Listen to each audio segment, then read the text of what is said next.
Hello. Please, thank you very much.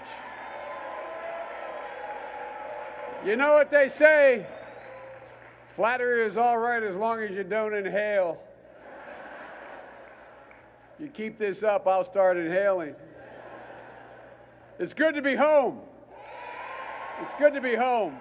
It's good to be back. Ladies and gentlemen, Madam Chair, as we used to say in the Senate, if you excuse a point of personal privilege, where's Delaware? Hey, Delaware, I want you to know something. Ladies and gentlemen, I'm a lifetime member of the NAACP, and there's that old expression, you go home with those that brung you to the dance. They brung me to the dance. I'm a United States Senator and a Vice President of the United States for one reason, because I was educated. I was educated by Lewis L. Redding. I was educated by Reverend Maurice Moyer. I was educated by Lit Mitchell, Hicks Anderson, and I went through the battle with Mouse. Mouse, are you out there? Hey, Mouse, how you doing, man? All right. Mouse and I go back a long way to the days when I was a public defender. Even before that, when the days I was the only white employee in the East Side. Remember, Mouse? And by the way, Mouse got my back a bunch of times. But at any rate, it's so good to be with you all. I want to thank you all for your leadership, for your friendship, and if you, again, be personal, for your loyalty.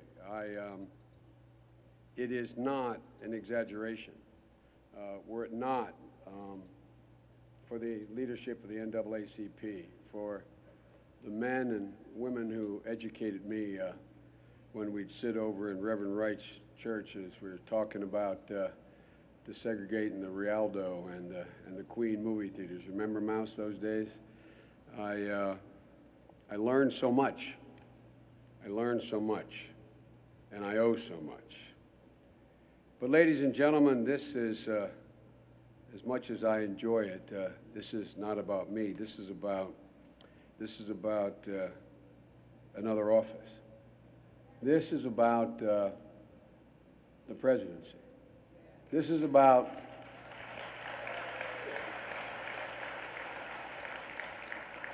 more than any other office in the land. The presidency is about character, the character of your convictions. Whether you put country above politics. From the very moment that Barack Obama took his hand off that Bible on that cold January day in the mall, he's done just that. He has put country first. When the economy was about to go over the cliff, I watched him make some of the toughest decisions any president has had to make since Franklin Delano Roosevelt. He saved the nation's financial system. In doing so, he prevented a worldwide depression. It wasn't a popular decision, but it was an essential decision. And he was right, allowing the international financial system to function and credit to flow again. He stepped up and rescued the automobile industry. It was not popular. It was not popular, but it was critical. And he was right, saving 1 million jobs and creating 200,000 new jobs in the automobile industry. General Motors now leads the world again, and Chrysler is the fastest growing company in America. This is a man who made the call to go after Osama bin Laden. It was a bold decision. A bold decision with profound risks for our warriors as well as his presidency. But he made it, and he made that decision on his own. Bin Laden is dead, and America is more secure because of this man's decision. He passed the Affordable Care Act, a goal strived for by presidents starting with Teddy Roosevelt. It required him early on to use up almost all of his political capital. He prevailed where no president had done before. He was right. He was right. It cut $100 billion. $100 billion from the federal debt over the next 10 years, providing access to affordable health care to 30 million Americans, 8 million black Americans who would never have had insurance.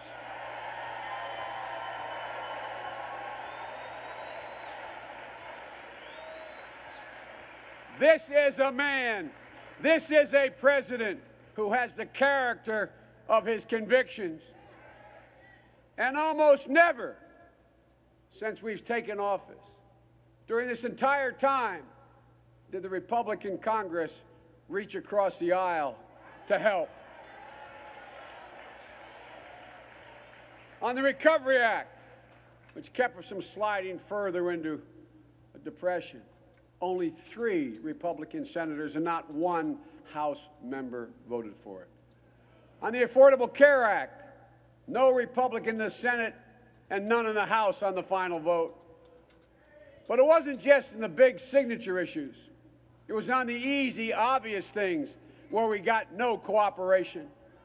Extending the payroll tax, only 7 Republicans initially voted for it. Lilly Ledbetter, equal pay, 3 Republicans voted for it in the House. When we attempted to raise the debt limit to maintain the full faith and credit of the United States, not a single Republican met the responsibility of meeting that requirement, resulting in a negotiation that brought us to the brink of disaster, ultimately causing America's credit rating to be lowered for the first time. But it wasn't until later, folks, it wasn't until later that we learned that this was a plan. Obstructionist was a plan from the outset. According to a recent book by respected author Robert Draper, he stated in a meeting the night of inauguration, according to Draper, Republican leaders from Paul Ryan to Eric Cantor to Kevin McCarthy, they gathered. McCarthy in the book is reported to have said, if you act like you're a minority, you're going to stay a minority. We've got to challenge them on every single bill and challenge them on every single campaign. Newt Gingrich, who was also there, said, and he was prophetic, you will remember this as the day the seeds of 2012 were sown. Well, they were seeds of obstruction. Later, Mitch McConnell just said it out loud. When talking about lessons he'd learned from history, he said, quote, the single most important thing we want to achieve is for President Obama to be a one-term president. Not to get us out of this recession, not to promote jobs, not to do the things that needed to be done, but make Barack Obama a one-term president. And folks, their discipline is amazing. They have never let up. But neither has my guy, neither has President Barack Obama. He has not given up. He continues to be driven by the character of his convictions. And folks, in the end, that's what the presidency is all about. Your character, your convictions. And one more important thing. It's about your vision for the future of America. And here the candidates for president have fundamentally different visions for the future of this country. By the way, I think Mitt Romney is a fine family man. I believe he's driven by what he believes. But the differences are so basic about how we view the future of America. Let me give you just a few examples. On education. We see education as central to the vision of how to assure America's ascendancy throughout the 21st century. We see education as the single most important criteria for minority children, for the people with. We see education. We see a future where, once again, America has the highest percentage of college graduates in the world. A future where school graduation rates at high school are not a matter of what neighborhood you come from, what background of your parents, what your economic circumstances are. A future where everyone has access to education beyond high school, because 6 out of 10 jobs in the coming decade are going to require more than a high school diploma. A future where everyone can find a decent job, where quality early education is available to our children, increasing exponentially the chances they'll succeed in school, where class sizes are small so kids can get personalized attention they need, where we demand more of our teachers and we treat them like they are professionals. High standards and pay equal to other professions. Look, education doesn't play a central role in the Romney Republican vision of the future of America. It's on the back burner. It's not a priority. You doubt me, just look at their budget for the future. Massive cuts in early education. The one thing all educators agree on is the central, most important initiative to deal right up front with the achievement gap. Elimination of the tuition tax credit for families. Cuts in Pell Grant scholarships for children of low-income families. Cuts in Title I funding for lowest performing school, cut of $2.7 billion. Cuts in special education funding. In my view, backing away from the proposition we've held for years and years that children should be educated to the degree to which they are educable. Cuts by $2.2 billion. Cuts in job training. Just listen to what they say, what he says. He says the effort to reduce classroom size may actually hurt education more than it helps. Tell that to all those private schools.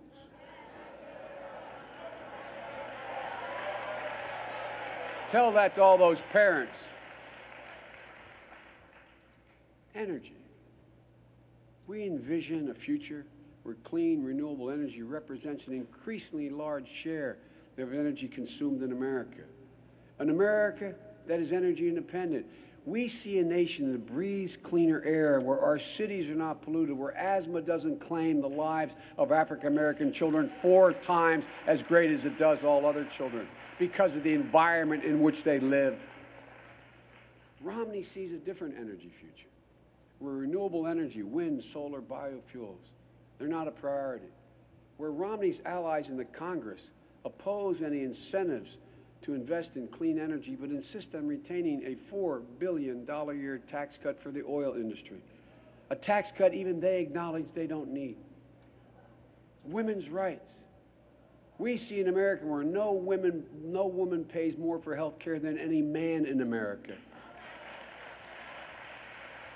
Where working women have access to quality, affordable child care.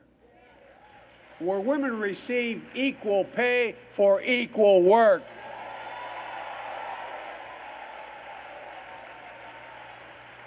We see a future where the barriers are removed for women and girls who want to participate in science, technology, engineering, and the math fields. Where the Violence Against Women Act, the proudest achievement of my career, is not only law, but part of American culture. Where the government doesn't make choices for women, where every woman has unfettered access to contraception and family planning if she desires it. In short, we see America where our daughters have every, and I mean every, opportunity our sons have.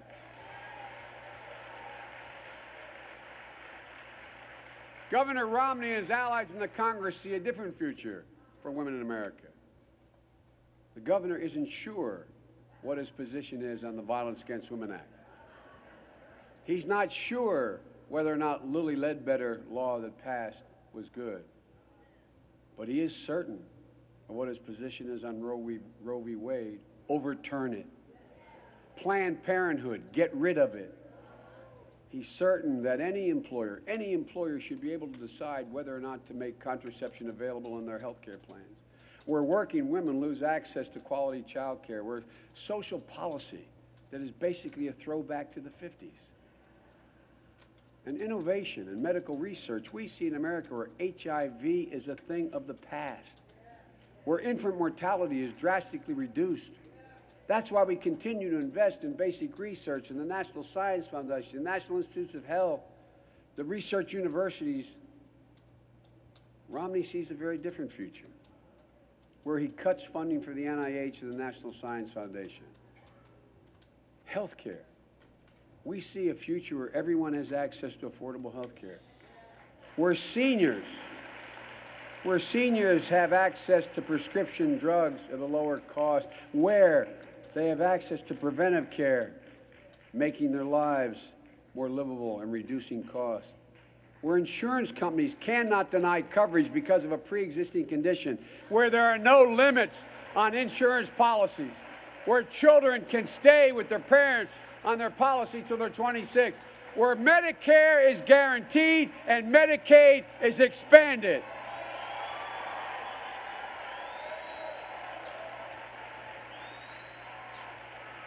Where no American faces the prospect of bankruptcy just because they get sick.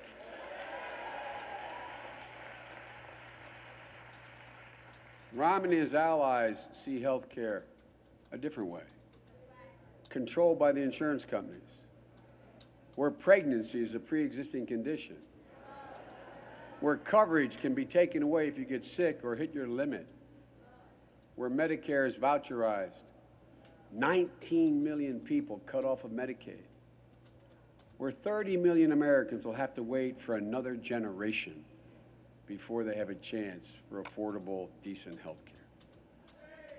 On the tax system, we see a system where everybody pays their fair share. Where the middle-class tax cut is maintained and where no one making $1 million a year or more pays a lower percentage of income than middle-class and working-class families. Where the college tuition tax credit is made permanent. Where the earned income tax credit and the child tax credit are preserved. Where everyone, and I mean everyone, has skin in the game and no one gets played for a sucker.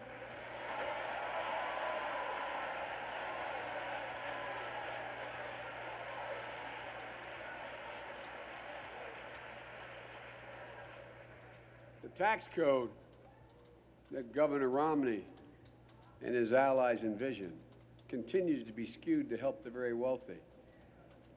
He preserves the Bush tax for the wealthiest among us. $530 billion of that tax cut over the next 10 years going to just 120,000 households in America. While we cut and eviscerate all these other programs, while the debt continues to climb. But in addition, he proposes a $1.6 trillion tax cut. The people who can qualify are only people who make $1 million or more. He eliminates college tuition tax credit, the earned income tax credit, and the child tax credit are cut. The result? 2.2 million African-American working families will see a tax increase if he succeeds. That's a fact. On foreign policy, we see a future where we, the President and I and the Democratic Party, see a future where America leads by the power of example as well as the example of its power. Where the democracies of the world join to share the burden of maintaining world peace. Where we continue to reduce nuclear arms around the world. where responsibility is turned over to the Afghans and American troops can start to come home.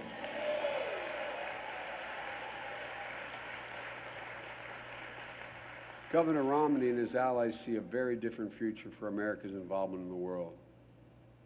One that still has 30,000 combat troops in Iraq. Remember, he criticized us for bringing them home? Said 30,000 combat troops should remain. Where we set no date for leaving Afghanistan. We stay, and he doesn't say how long. Where the New START Treaty, the new arms control treaty with Russia, endorsed by every former Secretary of State, Secretary of Defense, National Security Advisor in the Republican Party, where he said he would have not proposed it and would have voted against it, and I suspect means where he would abandon it. Where Russia is viewed, in his mind, as the greatest geopolitical threat America faces. Where in the future, we once again decide to go it alone. This guy's vision of the future of American foreign policy is mired in the Cold War, and the Cold War is over.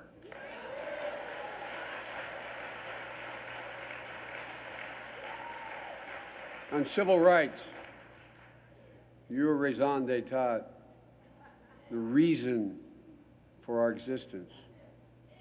And by the way, I want to remind everybody of one thing. Remember what this, at its core, was all about. Why this organization, at its core, was all about. It was about the franchise. It was about the right to vote. Because when you have the right to vote, you have the right to change things.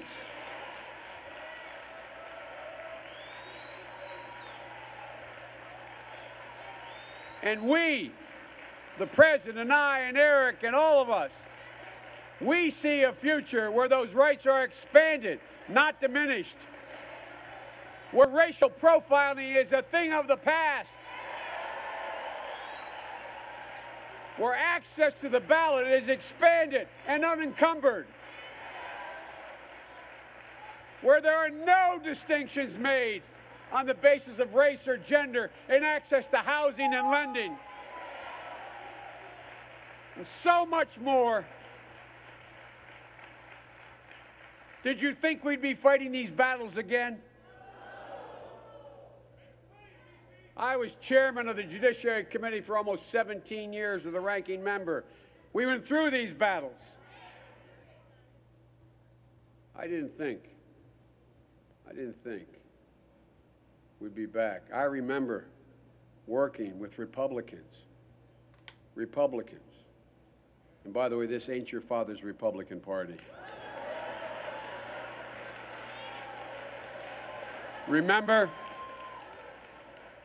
working with Republicans on motor voter, on expanding the franchise, on early voting, on voting by mail. Some of these were Republican ideas.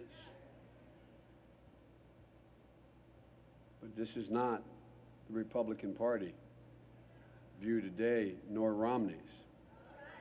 They see a different future, where voting is made harder, not easier, where the Justice Department is even prohibited from challenging any of those efforts to suppress votes. No, I know, look, I know you know, but I'm not sure everybody does. The House of Representatives, Republicans, voted affirmatively to prevent the Justice Department from even investigating whether or not there was voter suppression.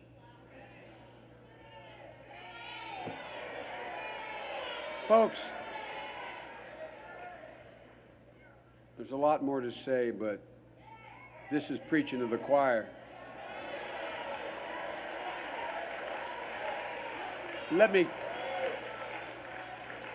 me close, my friends, by saying I want you, I mean this sincerely, just close your eyes and imagine. Imagine what the Romney Justice Department will look like Imagine when his senior advisor on constitutional issues is Robert Bork. Imagine the recommendations for who is likely to be picked as Attorney General or the head of the Civil Rights Division, or those other incredibly important positions at Justice. Imagine, and I mean this to me is one of the most critical issues in this election. Imagine what the Supreme Court will look like after 4 years of a Romney presidency. Folks,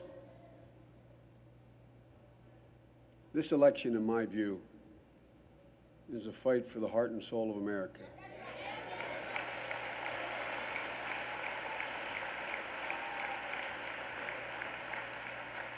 Again, these guys aren't bad guys. They just have a fundamentally different view.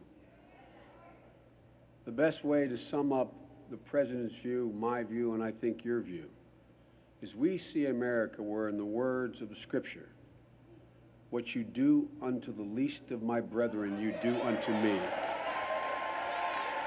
As President Barack Obama says, we are our brother's keeper. We are our sister's keeper. We have an obligation. And as at the outset, as I said, I believe this election will come down to character, conviction, and vision. And it will not surprise you, I don't think it's even a close call. So it's time. It's time for the NAACP to do what it's always done. What it did for me, a young kid in Wilmington, Delaware, is inspire a generation to stand up, make our case, stand our ground, and make real our vision for America. God bless you all, and may God protect our troops. Thank you.